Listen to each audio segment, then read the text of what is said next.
Probably the first time that I realized I had heart issues was in 2007. For lunch, I had a Caesar salad. So after I had the Caesar salad, I started to notice that I had indigestion, and a little more so than normal. So I did the usual routine by taking antacids, kind of sat around a little bit, and as time progressed, maybe an hour or so, wasn't getting much better. It stayed about the same. And my daughter happened to stop by the house, and she said to me, "What's going on?"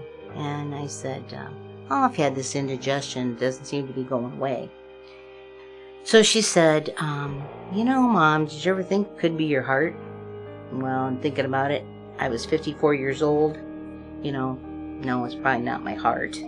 I procrastinated a little bit, and while I was sitting there, I was sitting in a chair, I noticed my left elbow kind of ached. So in thinking about it, I thought, well, maybe she's right. Maybe it is my heart. I didn't realize it.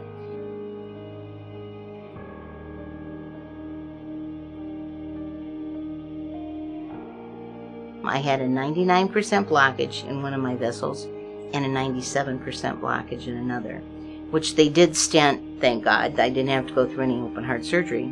It takes a long time for that type of plaque to build up in your system, so I could have been dead if my daughter wouldn't have kind of insisted me to go to the hospital.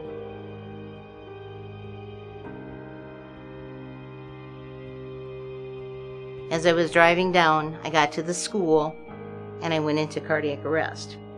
I hung up on a parking sign. It so happened that on a Sunday night at 6 o'clock, they had a volleyball banquet that had been postponed twice before that they decided to do on a Sunday to get it over with.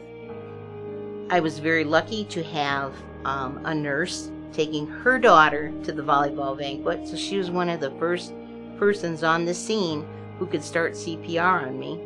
CPR was done on me. I was down for 20 minutes in the emergency room before they life flighted me to OSF.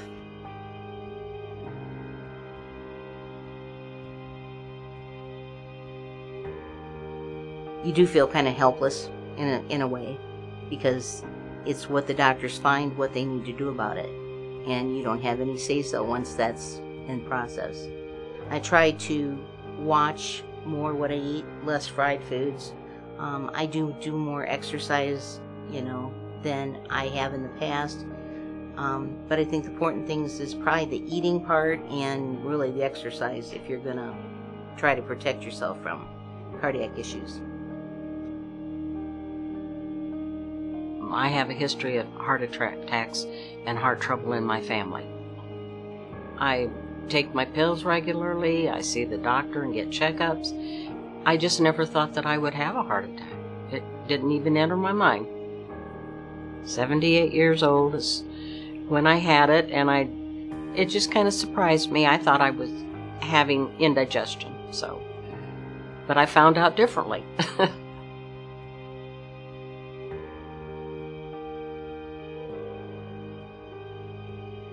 My daughter met us about 3 o'clock in the afternoon. She had to work. And I told her, I said, "I'm having a lot of pain in my chest." And I said, "I don't think it's GERD. I think it's something else." So we stayed around a little bit longer, and finally I told her, I said, "Honey, I've got to go to the hospital." I said, I'm really in pain. She said, "Okay, Mom, let's go." Well, they put all kinds of things on your chest and everything, and gave me some medicine for the pain. And the woman came back and said, "Yes, you have had a heart attack." Usually you see somebody clutching their heart and everything, but this was more like just indigestion, right in the middle of my chest. And it wasn't stabbing or anything. It was just a constant pain that kept coming, and then it go down, and then it would come back again. It wasn't the normal thing that you see on TV. They did have to put a stent in, and once that was done, I felt so much better. I was a little bit, upset that I might be having a heart attack, and I thought, oh my goodness, what's going to happen now? What's going to happen to my daughter and my kids and grandkids and stuff? Well, my lifestyle has changed quite a bit. I started doing cardio rehab, and I feel that that has really helped. It's given me a little more strength that I didn't have before, and I'm not as tired as I used to be. I'm eating better, more regularly, and taking my medicine that the doctor had told me to take, and I just feel a lot better now. I feel kind of rejuvenized, you know.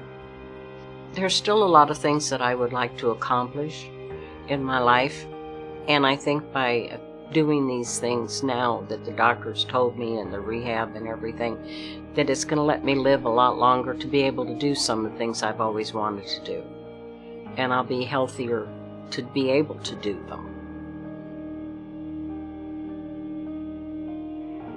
I didn't really know that I had heart issues prior to the heart attack. I was feeling pretty fine leading up to that event.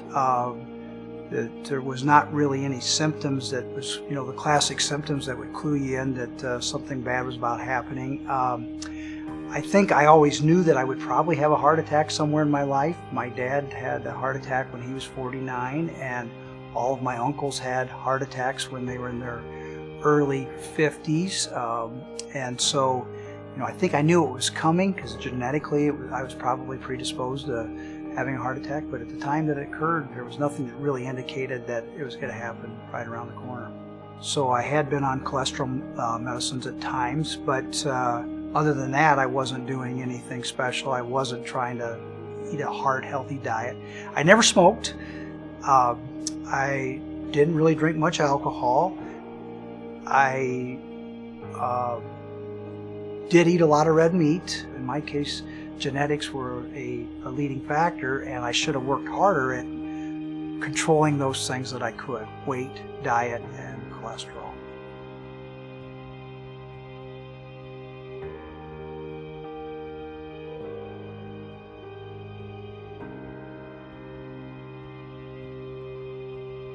Of all things, I had worked out over lunch hour,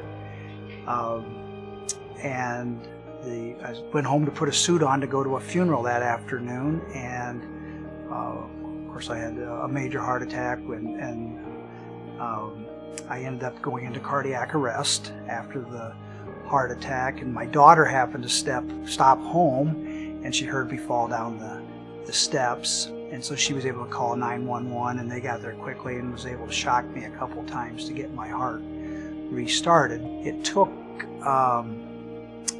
2 to 3 hours to get me stable enough to even fly. I was life flighted down to OSF, and there they put a stent in that removed this blood clot.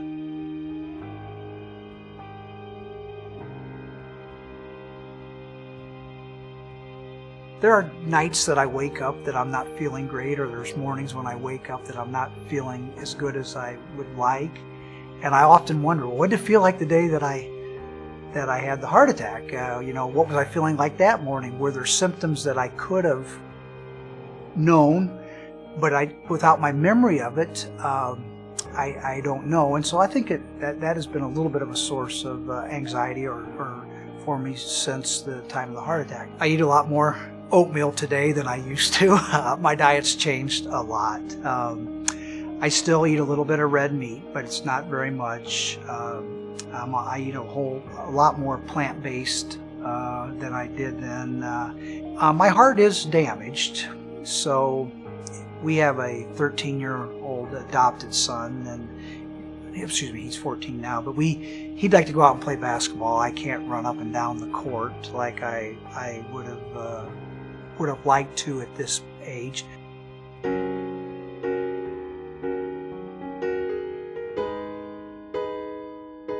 I'm not invincible anymore. And what could have happened to you? You realize what could have happened. I think we're so used to doing things that we ignore the doctor's advice. I didn't want to exercise. I didn't want to get up and walk and do those things. And I just figured I've got time. I don't need to do that. I found out later that I do, but it was a little too late. Your life changes when you've had a major health issue, no matter how much you try not to, you're not quite what you were. And when you don't take care of yourself and you allow